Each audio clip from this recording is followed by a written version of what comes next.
سلام دوستان عزیزم، انشاءالله که یک پنجشنبه خوب و عالی رو گذرانده باشین و روز مادر و روز زن رو به شما تبریک میگم. انشاءالله که یک روز خوب و عالی سپری کرده باشین.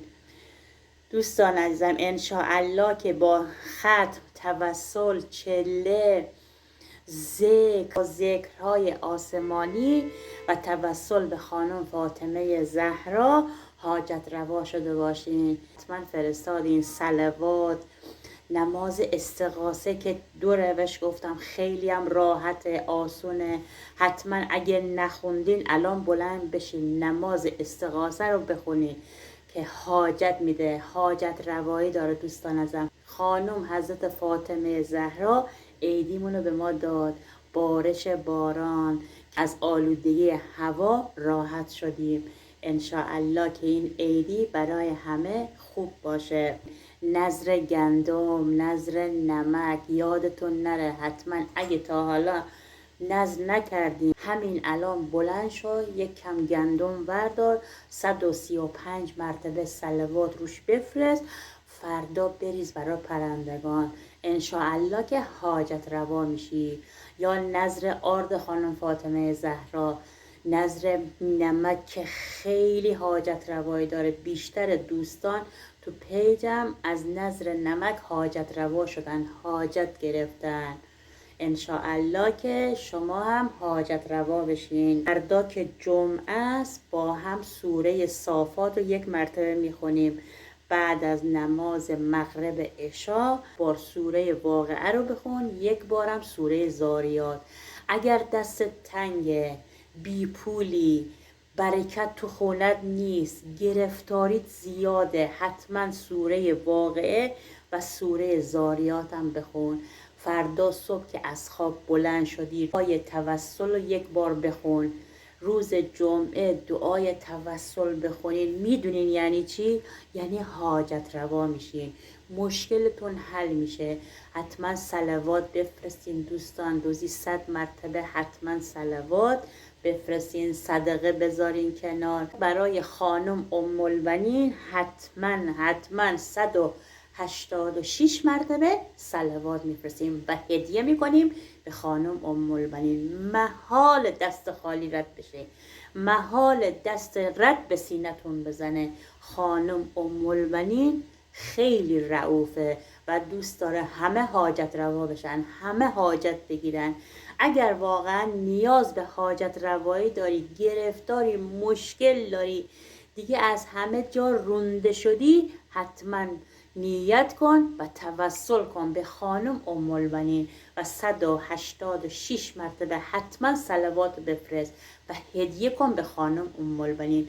و ایشون به جان پسرشون حضرت عباس قسم بده که حاجت روات کنه، حاجت دلت بده. انشاءالله خانم ام البنین محال دست خالی تو رو از خونش رد کنه. 5 تا دونه بخر و نیت کن برای خانم فاطمه زهرا. نگو که تولدش بود تموم شد، نه، هیچ وقت نظر نمک تمومی نداره.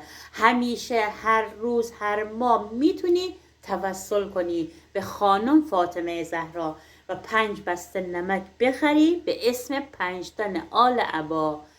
بعد رو نمک ها یک بار آیت الکرسی، 3 مرتبه صلوات و 135 مرتبه هم بگی یا فاطمه زهرا ادرکنی، یا فاطمه زهرا اغیثینی. حتما باید بگین دوستان گلم. انشاءالله که حاجت روا میشین. 14 تا نخود ور میداریم به نیت 14 معصوم و رو هر کدوم از نخودا 1000 مرتبه میگی یا علی. ذکر یا علی رو فرستادی، بعد 530 مرتبه رو همه نخودا، یعنی رو 14 تا نخود صلوات خاصه خانم فاطمه زهرا رو 530 مرتبه میفرستی. نخودا رو نگه میداری. انشاءالله که حاجت روا شدی که میشی انشاءالله. بعد باهاشون یا آش درست کن بده بیرون، باید 7 تا خونه آش بده بیرون، یا اینکه آب نخود درست کنی پخش کنی بین همسایا. حتما باید 7 کاسه باشه دوستان ازم.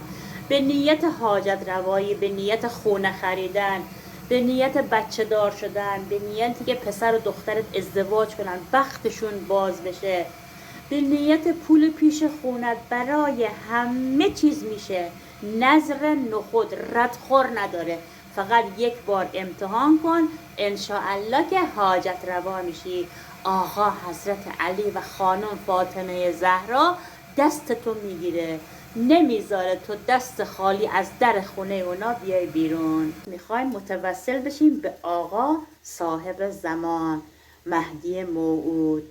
برای مادرش چیکار میکنیم؟ 14 تا صلوات میفرستیم و 14 مرتبه هم سوره کوثر رو میخونیم و هدیه میکنیم به نرجس خاتون مادر امام زمان و ایشون رو به پسرشون قسم میدیم که حاجتمونه بده، حاجت روامون کنه. باور کنید که خانم نرجس خاتون دست رد به سینتون نمیزنه، به خاطر پسرشون هم که شده حاجت رواتون میکنه، حاجت دلتون میده. حتما نماز استغفار رو بخونین، هر روز بخونین، روزی یک بار، 2 رکعتی، خیلی هم آسونه، بعد از هر نماز میتونین بخونین. حتما نماز استغفار رو روزی یک بار بخونین، انشاءالله هر حاجتی داشته باشی حاجت روا میشی. نظر حاج سوزنی خیلی راحته، 5 دقیقه هم طول نمیکشه. 3 تا فاتحه است، یک فاتحه رو میفرستی، 2 تا رو گرو نگه میداری. وقتی که حاجت گرفتی، حاجت روا شدی، اون 2 تا فاتحه رو میفرستی. فاتحه چیه؟ 1 بار سوره حمد، 3 بار سوره توحید، 3 مرتبه هم صلوات. انشاءالله که حاجت روا میشیم. جمعه است، حتما باید صبح که بیدار میشیم 100 مرتبه صلوات حتما بفرستیم. 1 بار حتما آیات الکرسی رو بخونیم و 1 مرتبه هم تسبیحات خانم فاطمه زهرا رو هر روز صبح از خواب بیدار میشی حتما بفرست. بعد 100 مرتبه هم استغفرالله استغفرالله استغفرالله. بعد ببین روزت چقدر قشنگ درست میشه، روزت چقدر قشنگ عالی درست میشه، روزت بهترین روز اون روز میشه. حتما این ذکرها رو بفرست، انشاءالله که حاجت روا بشی. بیشتر دوستان میگن ما نماز میخونیم تون میخونیم تموم شه بلند شیم. نه، اصلا نباید نماز تون بخونی، به حال فرصت. انگار داری یه کاری میکنی، از دل و جون نمازتو بخون، با دل و جون با خدا حرف بزن که خدا به دادت برسه. وقتی که نمازت تموم شد سریع سجاده رو جمع نکن، بشین 100 مرتبه صلوات بفرست، 3 مرتبه آیت الکرسی بخون، 1 مرتبه تسبیحات خانم فاطمه زهرا رو حتما بفرست که خانم اون دنیا و این دنیا واسطه قرار بشه برات، ضامنت بشه. خانم فاطمه زهرا وقتی تسبیحات براش میفرستی ضامن این دنیا و اون دنیاست. حتما تسبیحات خانم فاطمه زهرا یادتون نره. بعد از هر نماز صبح، ظهر، عصر، مغرب، عشا، حتما تسبیحات خانم فاطمه زهرا رو بفرست و نتیجه عالیشو ببین، معجزه رو ببین وقتی که تسبیحات خانم فاطمه زهرا رو میفرستی. انشاءالله که یک روز بارونی قشنگ و یک شب بارونی زیبا برای شما باشه. انشاءالله که شب و روزتون به خیر و خوشی باشه. اگر میخوای با من همراه بشی چنل یوتیوبمو فالو کنی. روز خوب و شب خوبی داشته باشین. التماس دعا.